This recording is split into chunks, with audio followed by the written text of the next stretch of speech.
बार फिर से आप सभी का स्वागत है मेरे चैनल हिंदी भाषा अध्ययन पर। मुझे बहुत खुशी हो रही है आज की वीडियो बनाते हुए, क्योंकि मुझे आप सभी का जो इतना प्यार और सहयोग मिल रहा है, इसी की खुशी है आज मेरे चेहरे पर। वैसे तो मैंने जो कल वीडियो बनाई थी उसमें मैंने संज्ञा विषय पढ़ाया था और उसके बाद मैं सर्वनाम पढ़ाने वाली थी, लेकिन मुझे अपनी वीडियो के कमेंट में जो है एक रिक्वेस्ट मिली जिसमें उन्होंने कारक पढ़ाने की रिक्वेस्ट करी, तो इसलिए आज जो मेरी वीडियो है वो है कारक पर। तो आइए शुरू करते हैं।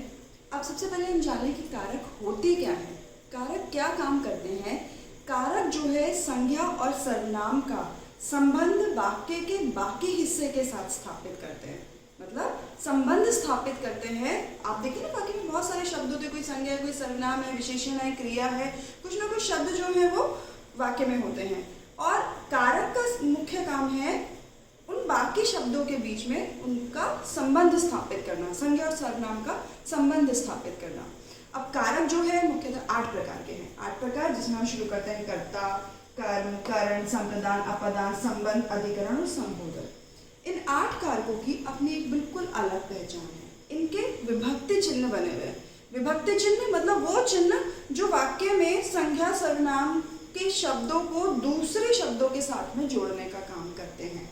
जैसे कि कर्ता कारक है, कर्ता की विभक्ति है ने, कर्म कारक है, उसकी विभक्ति है को, करण कारक है, उसकी विभक्ति है से, संप्रदान को, के लिए, अपादान की विभक्ति है से, संबंध की विभक्ति है का, के की, और अधिकरण की विभक्ति है में पर, और संबोधन के विभक्ति चिन्ह है हे, अरे। इनको विभक्ति चिन्ह बोलते हैं, ये जोड़ने का काम करते हैं। सबसे पहले आपको कारक जो है अच्छे से अटेम्प्ट करने के लिए, चाहे आप वो स्कूल के पेपर में करें, चाहे वो किसी कॉम्पिटिटिव लेवल के पेपर में करें, जो कारक के जो मैंने ये कारक के नाम और उनके जो विभक्ति चिन्ह आपको यहाँ लिखे हैं ना, उनको अच्छे से याद कर लेना है।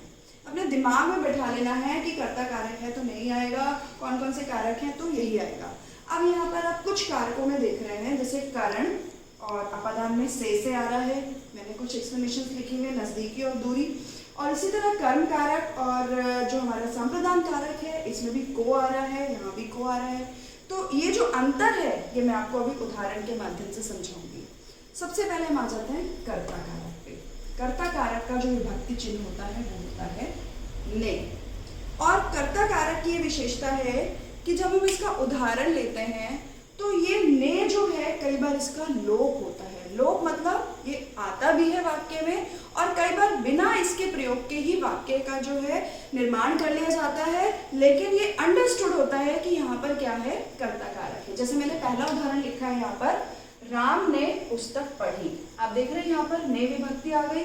आपने जैसे ही देखा कि ने विभक्ति, और मैंने एक चीज और बताई है, जो ये कारक चिन्ह होते हैं ना, ये संज्ञा और सर्वनाम के साथ ही लगते हैं, उनका ही वाक्य के दूसरे शब्दों के साथ में जो है वो संबंध स्थापित करते हैं।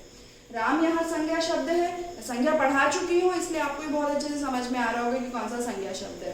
राम यहाँ संज्ञा शब्द है, उसके साथ में ने लग गया, राम ने पुस्तक पढ़ी। ने आपने विभक्ति चिन्ह देखा, यहाँ पर कर्ता का ने होता है चिन्ह, तो यहाँ पर क्या हो गया, कर्ता कारक। अब मैंने यहीं पे दूसरा उदाहरण लिखा है, बच्चे गीत गाते हैं। अब आप देखेंगे कि उदाहरण में तो कुछ है ही नहीं, ये हमारा जो है ये संज्ञा शब्द है, हमारा कर्ता भी है, तो यहाँ पर क्या है, यहाँ पर जो है कोई चिन्ह नहीं है। अभी मैंने आपको बताया कि कर्ता कारक एक लौता ऐसा कारक होता है जिसका विभक्ति चिन्ह ने होता है, और ये ने लगता भी है और वाक्य में नहीं भी लगता।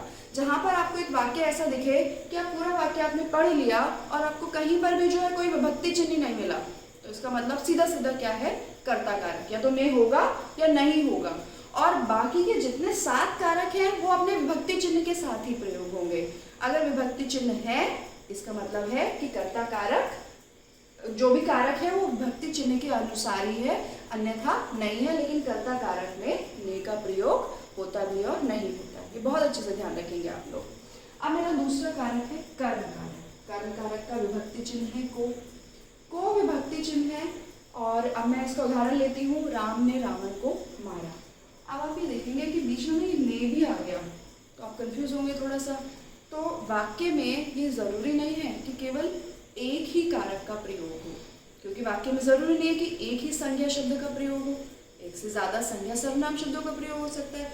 उसी तरह आप देख रहे हैं कि राम भी संज्ञा शब्द है, रावण भी संज्ञा शब्द है। जब वाक्य में दो दो जो है संज्ञा शब्दों का प्रयोग हो रहा है तो आप दोनों को देखेंगे कि उसमें कौन सा कारक है। लेकिन अभी हम यहाँ पे कर्म कारक की बात कर रहे हैं, तो यहाँ पर हमारा जो है ये रहा को, जिसकी वजह से यहाँ पर क्या है, कर्म कारक है।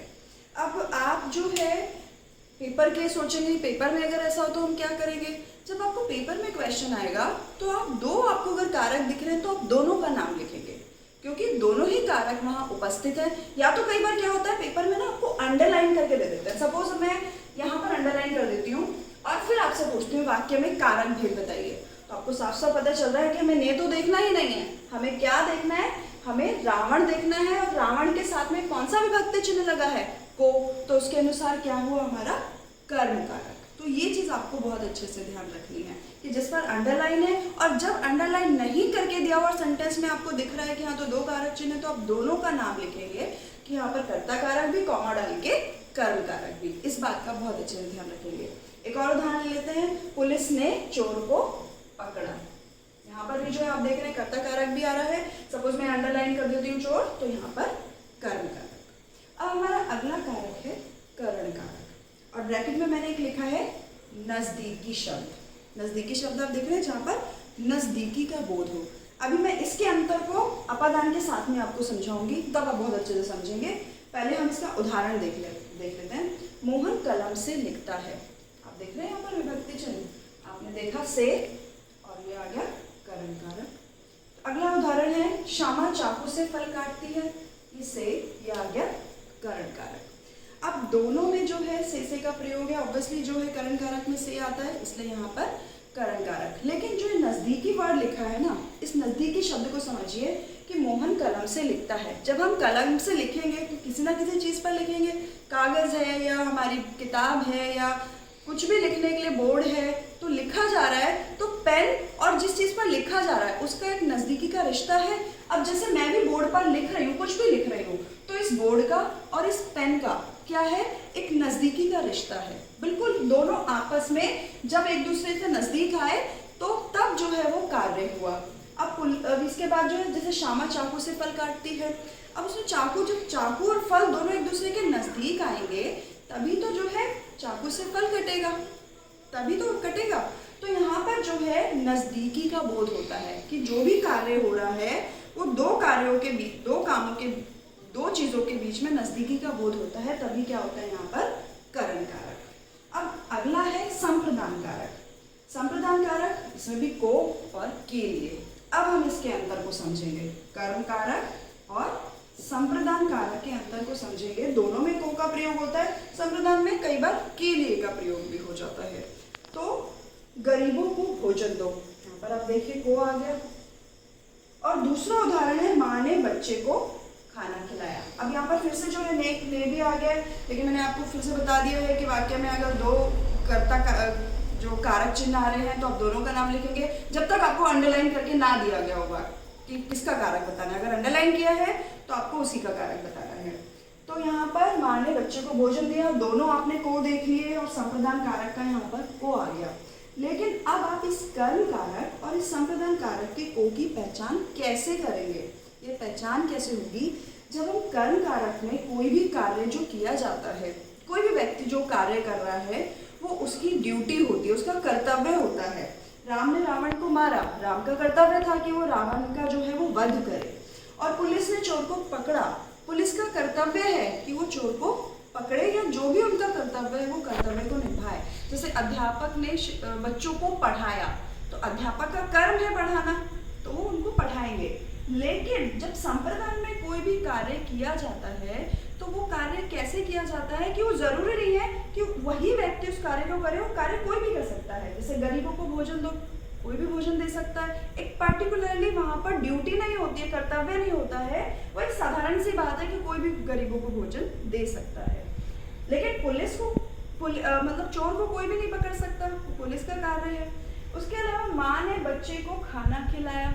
अब बच्चे को खाना खिलाना केवल माँ का कर्तव्य नहीं, परिवार का कोई भी सदस्य जो है उस कार्य को कर सकता है। तो जब भी आप सेंटेंस देखेंगे और को देखेंगे तो आप वाक्य को अच्छे से पढ़ेंगे कि उस वाक्य में जो कार्य हो रहा है, क्या वो कार्य जो है वो कर्तव्य है उस करने वाले व्यक्ति का, या वो कोई सामान्य कार्य है। इन दोनों को का अंतर यही है। और ये बहुत अच्छे से ध्यान रखिएगा, क्योंकि सबसे ज़्यादा गलतियाँ एक तो कर्म और संप्रदान कारक में बच्चों के द्वारा की जाती हैं और दूसरी करण और अपादक में। तो एक बार अगर इसको आप अच्छे से समझ लेंगे ना तो आप कभी गलती नहीं करेंगे।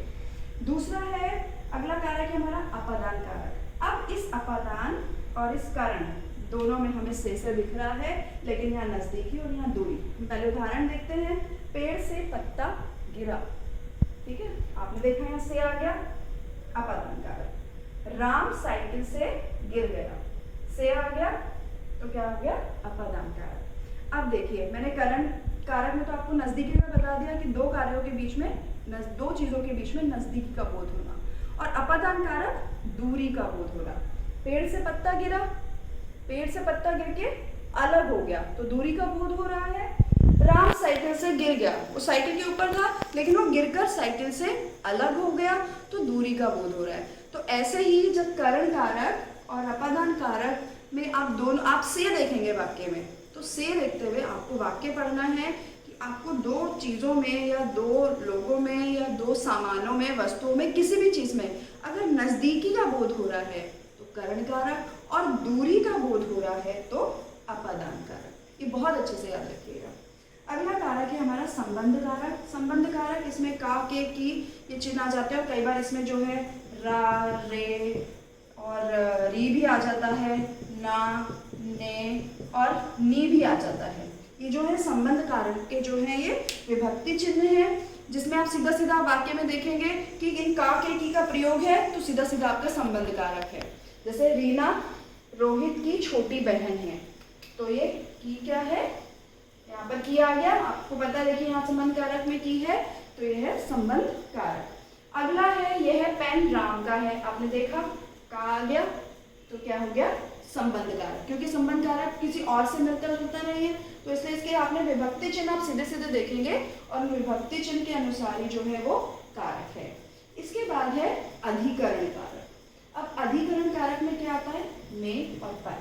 आपको पता है, आपको विभक्ति याद है, आपको विभक्ति याद है, आपने पेपर में देखा में, आपने पेपर में देखा पर, आपने सीधा लिख दिया अधिकरण कारक। देखिए मैं उदाहरण लिखा हुआ मैंने, सांप झाड़ियों में छिपा है, देख रहे हैं में, आपने ये में देखा और इस में का अर्थ क्या हुआ, यहाँ पर कौन सा कारक है, अधिकरण कारक। अगला है, पुस्तक मेज पर रखी है, तो आपने पर शब्द देखा, अधिकरण कारक। और इस सबके याद रखने के लिए पहले ये जो मैंने टेबल बनाई है ना पूरी 8 कारक और उनके विभक्ति चिन्ह उसके साथ में लिखे हैं, ये आपको बहुत अच्छे से याद होने चाहिए, तभी आप कारक के प्रश्न को सॉल्व कर सकते हैं।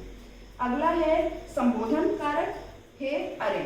संबोधन मतलब किसी को संबोधित करना, किसी से बात करना।